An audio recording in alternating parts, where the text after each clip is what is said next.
senhores telespectadores, o nosso programa costuma ter por tema as grandes figuras da história de Portugal. Grandes ou porque foram reis ou rainhas, ou porque ganharam batalhas, ou porque fizeram grandes viagens e descobriram terras novas, ou porque escreveram belos livros, ou porque tiveram um papel importante na política portuguesa. Mas hoje vou ocupar-me de alguém que nunca foi nem rei, nem ganhou nenhuma batalha, nem fez nenhuma viagem, nem descobriu nenhuma terra, nem escreveu livros e não teve nunca nenhum papel político, teve apenas uma vida longa, muito longa, e fez sempre a mesma coisa: trabalhar, trabalhar, trabalhar. Vou-lhes falar de um homem que os lisboetas só conhecem por ter o nome na esquina de uma avenida, do engenheiro Manuel da Maia. Manuel da Maia nasceu em Lisboa, mas não se sabe em que ano. Bom, eu calculo que tenha sido em 1680. E calculo isso por uma razão simples. É que nós sabemos, porque o próprio Manuel da Maia o diz, que ele começa a trabalhar como auxiliar de engenharia em 1698. Ora bem, se ele começou a trabalhar aos 18 anos, e seria mais ou menos 18 anos, ele nasceu em 80. Quem tirar 18 de 98 encontra 1680. Começa a trabalhar em 1698 e trabalha até 1768. Façam as contas e acham 70 anos de trabalho. Durante esses 70 anos, é claro, ele foi subindo na tropa, foi capitão, foi sargento-mor e de 20 em 20 anos fazia um pedido ao rei a pedir que o promovesse. Já estava há 20 anos naquele posto, pedia uma promoção. E nesses relatórios ele aqui vai dizendo o que fez. É por isso que sabemos quanto o país lhe deve. Olhem, por exemplo, quando o rei Dom João V quis fazer o Palácio de Mafra, aquelas obras enormes, lá não havia água. E os pedreiros não trabalham sem água. Ele consegue, desde longe, encanar água e pôr água em Mafra. Mas Dom João V ia para as Caldas, coitado, estava doente, e não tinha lá onde se instalar. O rei quis fazer um palácio, quem o fez foi Manuel da Maia. Mas Lisboa era uma cidade com sede, vivia sempre com sede. Onde é que podia haver uma água boa para matar a sede de Lisboa? Ele percorre os arredores, descobre o sítio das águas livres e é ele quem planeia o aqueduto das águas livres e mata a sede a Lisboa. A essa altura o rei Dom João V, pensa, mas eu não sei como é a cidade, uma cidade era já enorme, Lisboa Oriental, Lisboa Ocidental, quer uma planta. E diz ao Manuel da Maia, faça lá uma planta de Lisboa, mas até dá a ordem, quer uma planta com todas as praças, palácios, templos, mosteiros, freguesias, ermidas, ruas e travessas. E tudo com os nomes. Durante 5 anos, Manuel da Maia trabalha, mede esquina a esquina, cada prédio em Lisboa. É claro, o rei então achou que o tinha que premiar e mandou-lhe dar uma condecoração da Ordem de Cristo. Mas quem mandava nisso, as condecorações, era um tribunal, não, a mesa de consciência e ordens, vinha já do tempo de Dom João III, e disseram, não senhor, não pode ser. Não se pode agora fazer cavaleiro da Ordem de Cristo um homem tão humilde. Então o pai dele fazia luvas, imaginem, fazia luvas. E a mãe é filha do mestre de meninos. Então como é que agora vai-se fazer cavaleiro de Cristo o neto do mestre de meninos e filho de um louveiro? Não pode ser. O rei impôs-se e disse, pois é, mas ele tem a condecoração pelo que faz, não é pelo que fizeram os pais. E ele foi realmente cavaleiro de Cristo. Foi também para o recompensar desses trabalhos, quando ele já estava velho, que o rei Dom João V o nomeou guarda-mor da Torre do Tombo. Eu estou aqui num grande monumento, estou-lhes a falar na Torre do Tombo.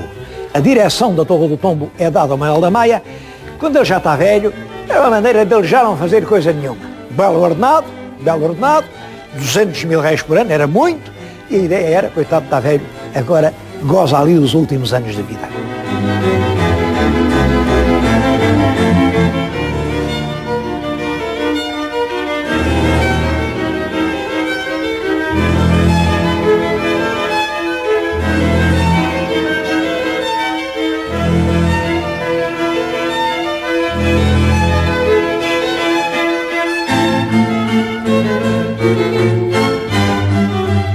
Bom, eu estou neste momento a falar-lhes no coração da Torre do Tombo. O que vem atrás de mim são maços que têm dentro documentos. Bom, isto é uma pequeníssima parte. A Torre do Tombo tem mais de 100 milhões de documentos. Mais de 100 milhões. Não são contados, não é impossível, mas imaginem, são 75 quilómetros de prateleiras como esta. 75 quilómetros. Um dos arquivos mais importantes do mundo. Manuel da Maia vai para a Torre do Tombo. Nessa altura não era aqui, pô, já viram que isto não é torre nenhuma. Não é, mas era. O Arquivo do Estado funcionava numa torre do Castelo de São Jorge. Até se discute muito quando é que isso começou e costuma dizer-se que o documento mais antigo é 1378. 1378 é reinado de Dom Fernando. Coitado do Dom Fernando, tinha lá tempo para fazer arquivos, a vida dele foi um inferno. Eu penso que é muito, muito anterior. Desde que o rei teve uma fazenda, uma administração económica, recebia impostos e tinha que os arrecadar em qualquer parte. Bom, e tinha que fazer as contas, quem pagou, quem não pagou, quem ficou a dever, quanto lhe devem. O rei, desde o primeiro rei até o primeiro conde Dom Henrique, tinham tudo isso e tinham que arrecadar os impostos e ter os livros e os recibos num sítio qualquer. E esses livros é que se chamavam o tombo. O lugar onde se guardavam os livros era o lugar do tombo. Quando era uma torre, era a Torre do Tombo. Naturalmente estava, o rei diz, mas a corte era ambulante. Pois claro que era ambulante. Mas o tesouro é que não podia ser ambulante. O tesouro estava sempre num sítio. Ou vários sítios. Eu creio que os primeiros reis teriam tombos, certamente em Coimbra, provavelmente, e há referências, em Guimarães. Também sei mesmo que Dom Afonso III também tinha um tombo em Évora. Os reis tinham os seus arquivos em vários pontos do país.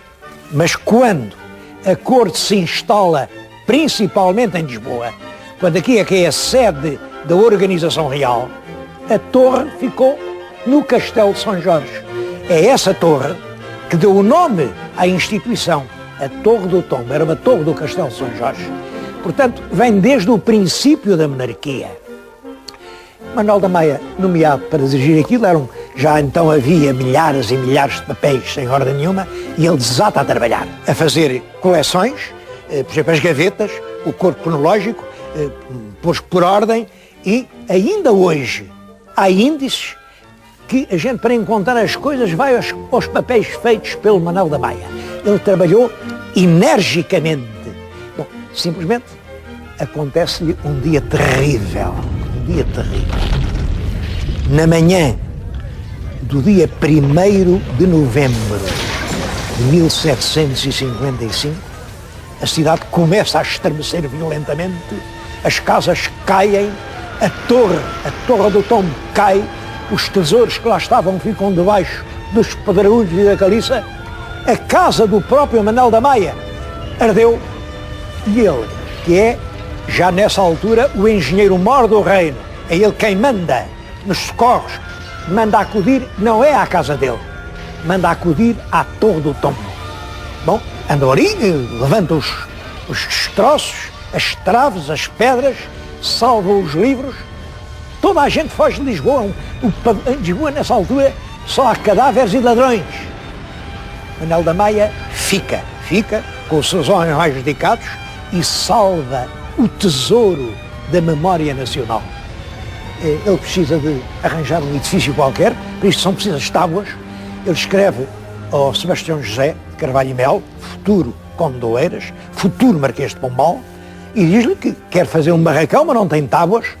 Pombal escreve-lhe e responde-lhe, primeiro a felicitá-lo porque está vivo, e depois a dizer, sim senhor, arranje sentinelas, ponha lá sentinelas, porque os documentos estavam todos no monte, ao ar livre.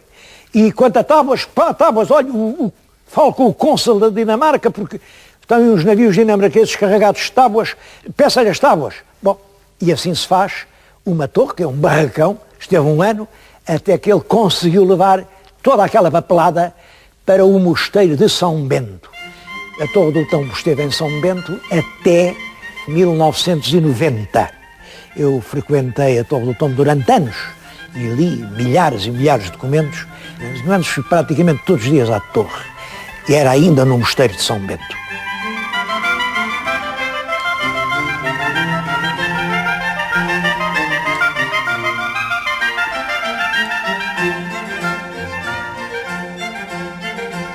É claro que esta Torre do Tombo em que eu lhes estou a falar já não é a que estava lá no convento de São Bento.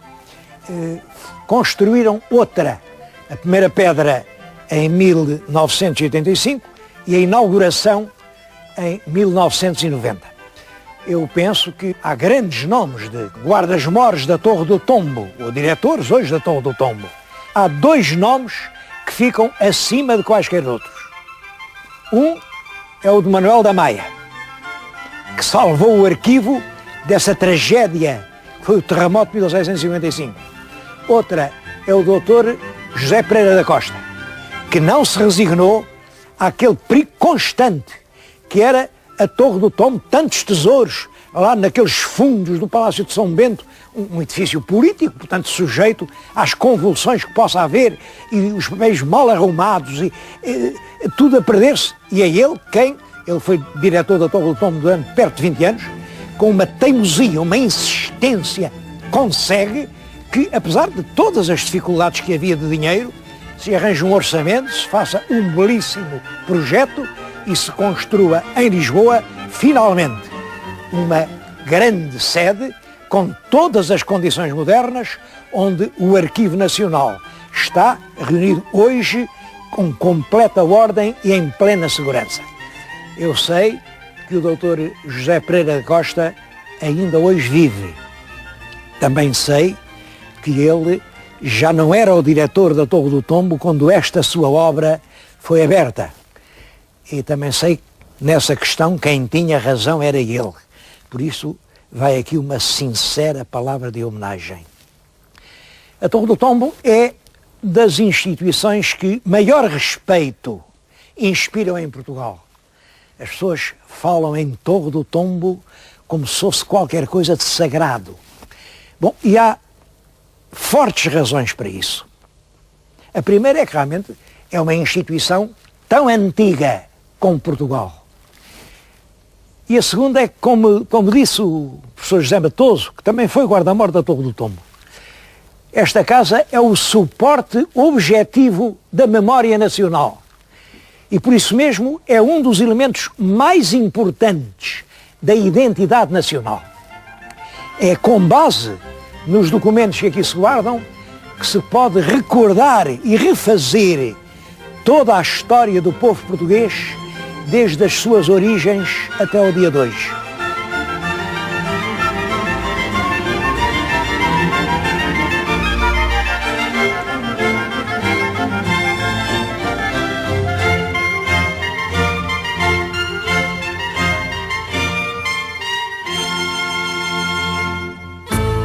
Século XII.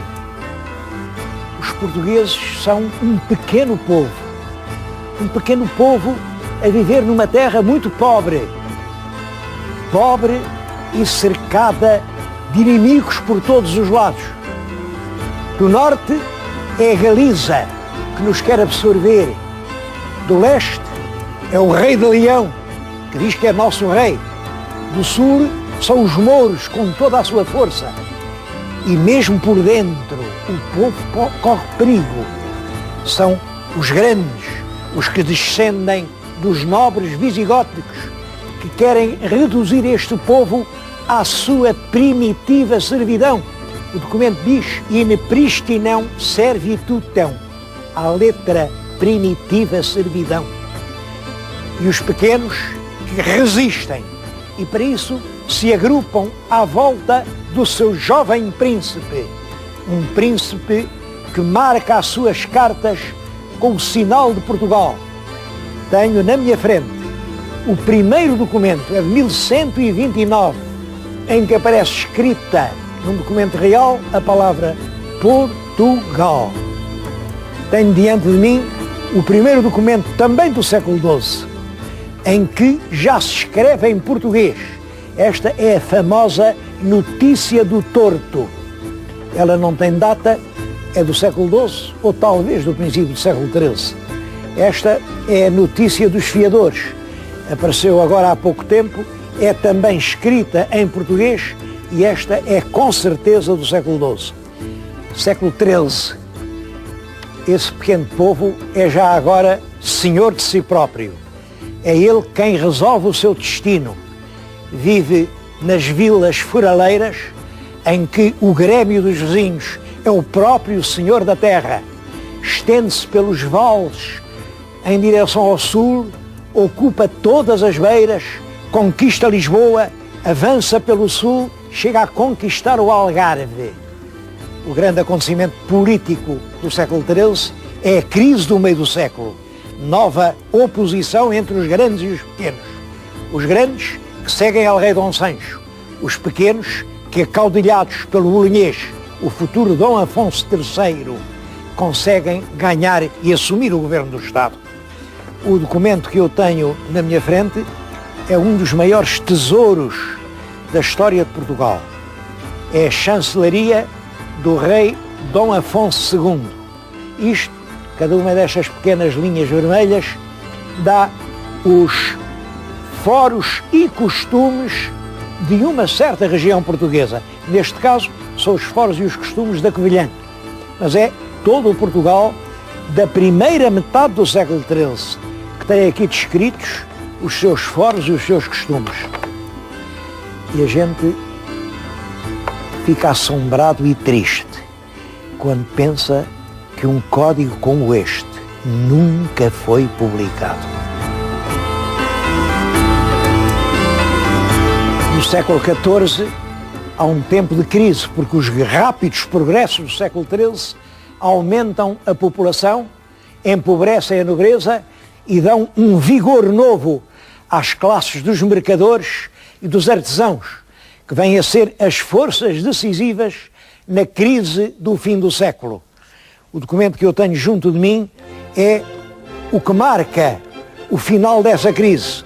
É o auto de aclamação do mestre Davis como rei de Portugal, é o rei Dom João I, que tem pendentes os selos das cidades e vilas do nosso país que pegaram naquele homem e o aclamaram como rei.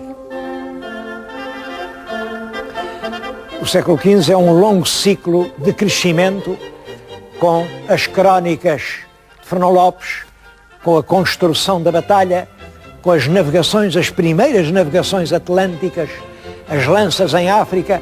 É um período que culmina com um documento que tenho na minha frente, um documento da maior importância para os portugueses, o Tratado de Tordesilhas, o acordo pelo qual os reis de Portugal e de Castela dividem ao meio o mundo por descobrir. O século XVI é a época mais brilhante da história portuguesa. É o tempo de Camões, é o tempo da Torre de Belém e dos Jerónimos, é o nome de Portugal a avassalar os continentes e os oceanos, e é o tempo das joias mais preciosas aqui da Torre do Tombo. Tenho aberta na minha frente um dos 61 volumes da Leitura Nova. É uma redação dos velhos documentos que o rei Dom Manuel mandou fazer, mas são muitas as obras-primas aqui que atestam o século XVI. O século XVII foi para Portugal uma época sombria. O que agora tenho na minha frente é um processo da Inquisição. Reparem como o processo é grande. Bom, era preciso um grande processo para ver se conseguiam queimar um grande homem. É o processo do padre António Vieira, o grande herói português da defesa dos direitos humanos. Fizeram-lhe o processo porque Padre Vieira impressionava os outros pela grandeza do seu gênio. Bom, Padre Vieira escapou, o Papa ajudou, ele foi para a Itália, mas este processo está aqui como lembrança desses tempos sombrios em que era perigoso ter talento e ainda mais perigoso dizer a verdade. Do século XVIII há milhares de documentos e eu tinha que escolher algum. Parece-me que este é muito simbólico da política portuguesa do século XVIII. Esta é a bula de canonização da Rainha Santa Isabel e é de 1747, portanto do reinado de Dom João V. Tem o selo papal em ouro pesado, a encadernação é preciosa. Isto é realmente importante porque marca a política de prestígio que o rei Dom João V teve que empreender, porque realmente o reino de Portugal, durante a crise do século XVII, durante a perda da independência, depois com a própria restauração, perdeu muito prestígio na Europa. Dom João V empenha-se em reconquistar este prestígio e um dos momentos mais altos dessa sua batalha é a bula que vem de Roma, em que declaram santa a Rainha Santa Isabel. Tenho aqui outros documentos, porque o século começa em 1700, como sabem, é o reinado de Dom João V e do Ouro do Brasil, depois, em 1750, Pombal, com as suas reformas progressivas, em 1755, o terrível terremoto. O que tenho agora na minha mão é uma carta do Manuel da Maia para o ministro Sebastião José de Carvalho e Melo, a pedir as providências e a pedir plenos poderes para resolver o problema da Torre do Tombo que acabava de ser destruída. Isto tem a data de 6 de novembro de 1755. Mas Manuel da Maia não era apenas guarda-mor da Torre do Tombo, era também o engenheiro-mor do reino e ele não se esqueceu disso. Depois do terremoto, é ele quem apresenta os planos da reconstrução de Lisboa, em várias hipóteses, desde deixar cada um reconstruir a sua casa, a fazer uma cidade completamente nova na encosta de Belém. Esses planos são inteiramente da responsabilidade e da autoria de Manuel da Maia. Este códice parece-me, também é extremamente importante. Chama-se A Notícia da Destruição e Restauração do Real Arquivo da Torre do Tombo, feito por ordem do guarda-mor Manuel da Maia. Conta depois tudo o que se passou com a Torre do Tombo, a escolha do novo local no convento de São Bento, depois aqui a planta onde provisoriamente iam ficar guardados os documentos até que se pudesse fazer um arquivo em condições. Bom, este provisório começou em 1757, 2 anos depois do terremoto. Guardaram-se aqui os documentos. Durou 57, 67, 77, ainda-se no século XIX, todo o século XIX, 1900, 1950, 1970, 1980. Este provisório durou até que, em 1990, há portanto 14 anos, foi inaugurado este magnífico edifício, que agora esperamos que seja o definitivo, se no mundo pode haver coisas definitivas.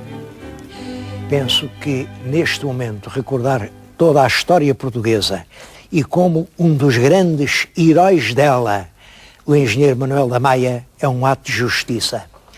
Porque uma pátria é apenas uma extensão geográfica, um retalho do mundo que ganhou individualidade própria por ter sido amassada com o sangue e com o suor de muitas gerações sucessivas.